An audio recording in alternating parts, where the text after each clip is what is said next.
Ndabaramukije amahoro y'Imana abane namwe. No musi tugiye kuganira kwijambo ritubwira ngo icaha ni wo mukoshi usumba iyindi. Abantu benshi kw'isi bazi yuko iyo umuntu akenye, yatwaye inda ntivuke, yahombye, hariho ibintu yakoze bigapfuba ngo ni wo mukoshi. Ntabwo ari wo mukoshi, umukoshi usumba iyindi ni icaha. Bibiliya bivuga muri zino mvugo zibiri zikurikira. Abaroma 4:8 handitse ngo hahirwa umuntu uhoraho atazoharurako icaha.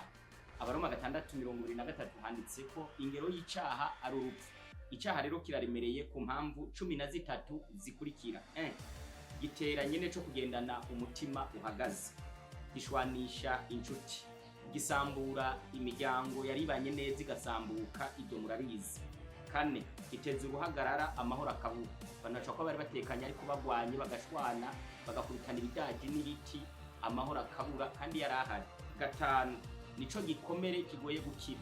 Petero yagendanye imbugita yigishwa na Yesu ariko avuga ati nzomutema uzokora kuri Yesu. Birumvikana ko naho yagendeye ku mazi, naho yabana na Yesu, yabonye Eliya na Mose n'ibindi byinshi, ariko icaha cyari caramunaniye guheba cyo gushwana no kwicana. 6, icaha kirahombye.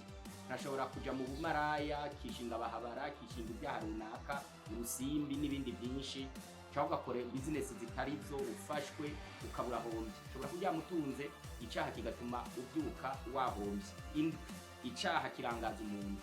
Ushobora kuba mu muryango wawe mu bikorwa byawe ariko icaha kigatuma uhunga n'igihugu kagenda kubera icaha. 9, icaha ni boss mubi. Icaha gitangura gisoza ariko kwerezo kiraruha. 10, kirafutanya umuntu.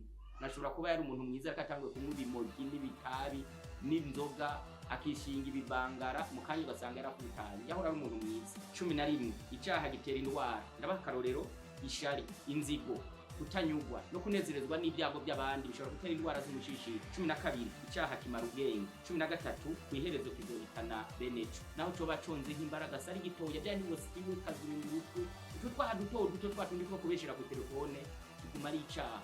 Ntabwo Imana izokibabarira nyeneco. Byaha byacu tubihe Yesu abitubabarire. Icaha ni wo mukoshi usumba iyindi. Imana ibiduhe mu izina rya Yesu.